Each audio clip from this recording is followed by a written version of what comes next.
welcome to SEFF. I made it. I drove 12 hours almost to the minute to get down here this morning. I made camp. I've had some dinner. I've already done a couple of flights, done some checks on the Saab, and I think we're ready to fly. We're going to give it a go, see how it goes. I'm excited to share. Let's go fly.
All right, so I hope my mic is working.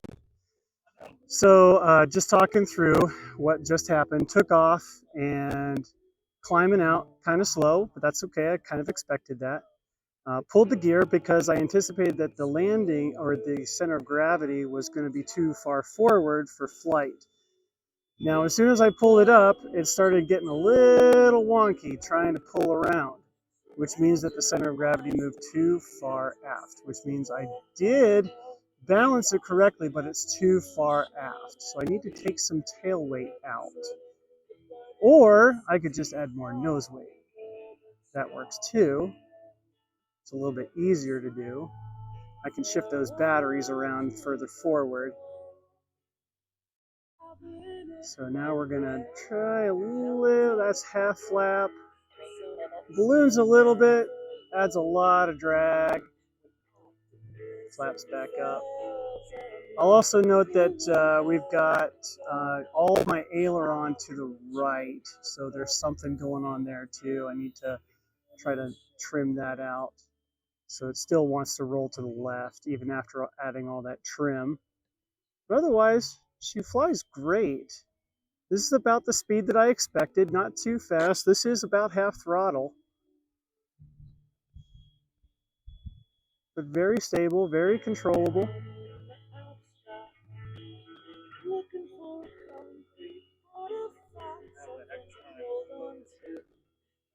That's all right, Scott.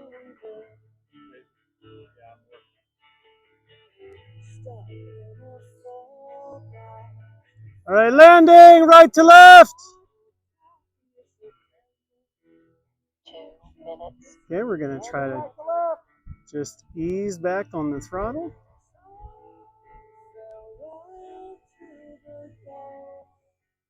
Yeah, there we go.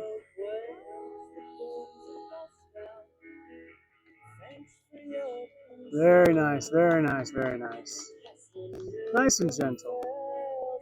That's exactly what we wanted. So center of gravity is an issue. It's not the issue, but it is an issue. There's a couple of things to work out, but we know where we're going. All right.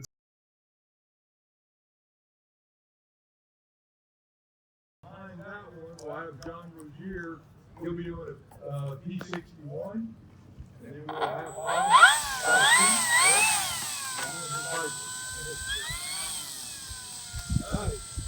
There's John.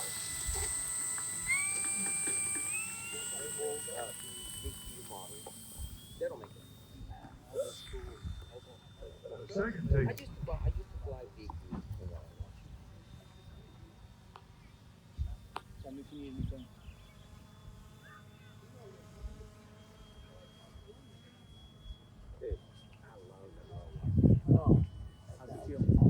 Okay. It's all built out of foam, am I correct? Yep. All built out of foam. It has full retracts on it.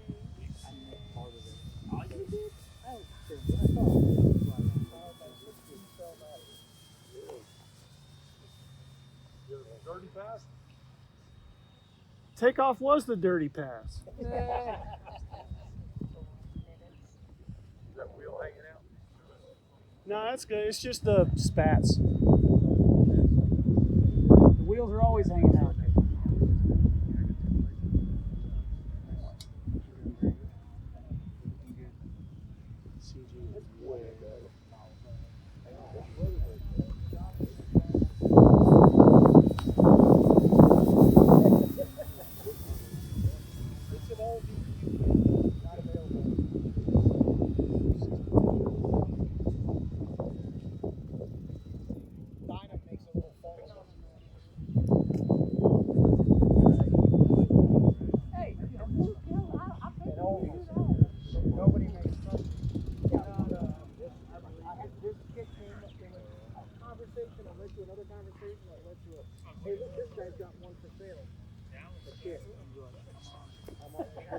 There's your dirty pass.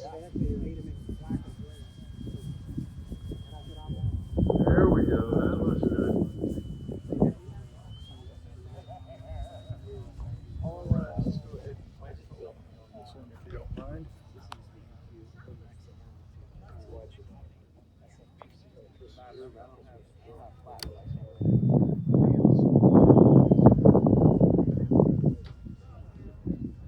Yeah, but this is like this. It'll go like this. No, You can push him down right now. No, nobody makes this shit. I've worked for 10 years. I've worked for one of these. Having talked to a guy that used to import them.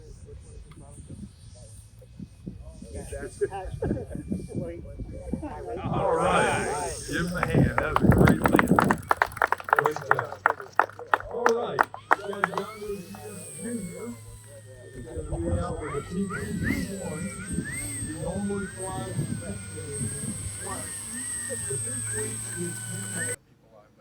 All right, so here we are.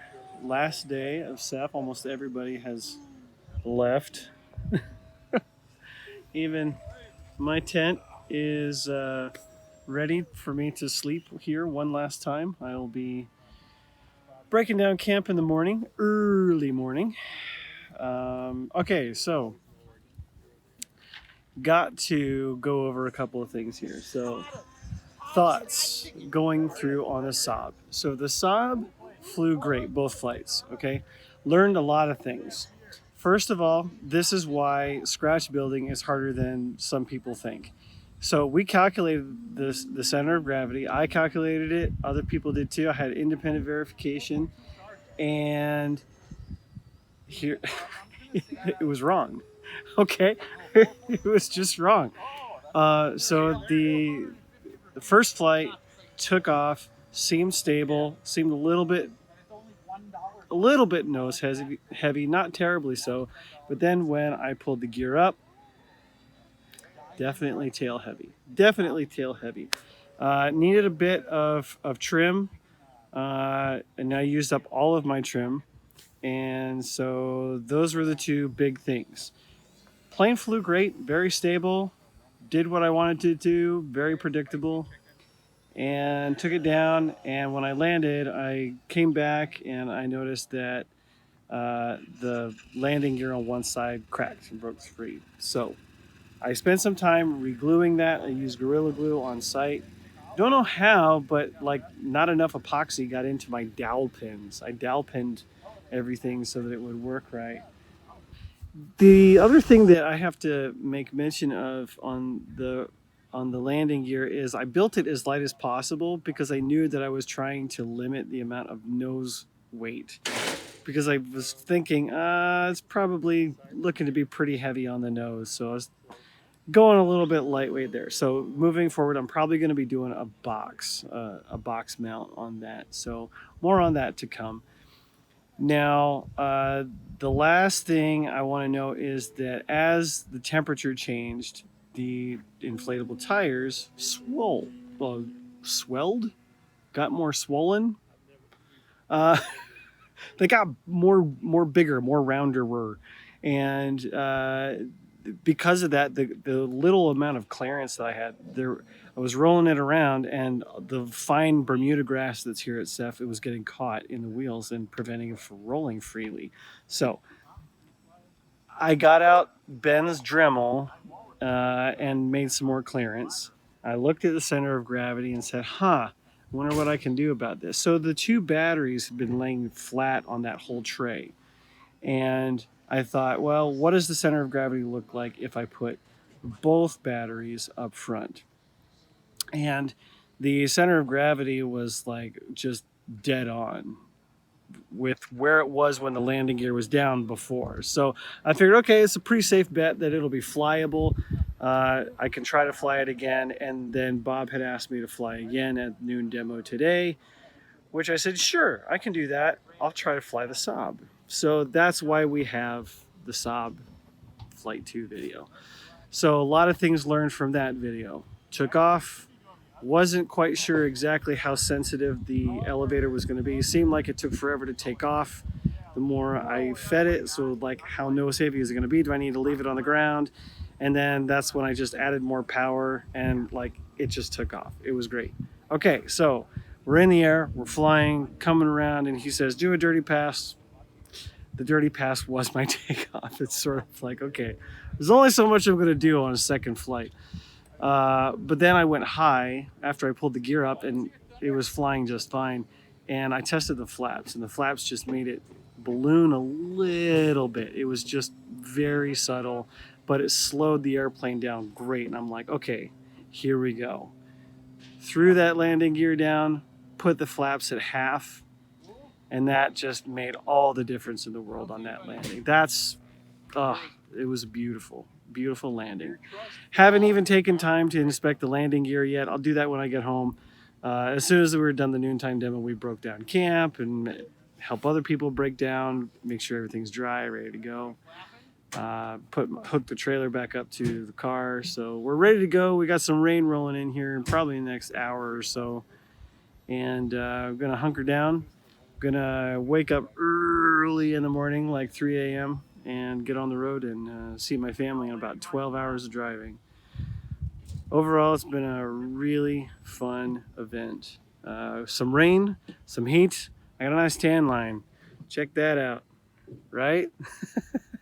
So thanks for following along, everybody. It's been very, very rewarding sharing the Saab with everyone, and that's what I love to do.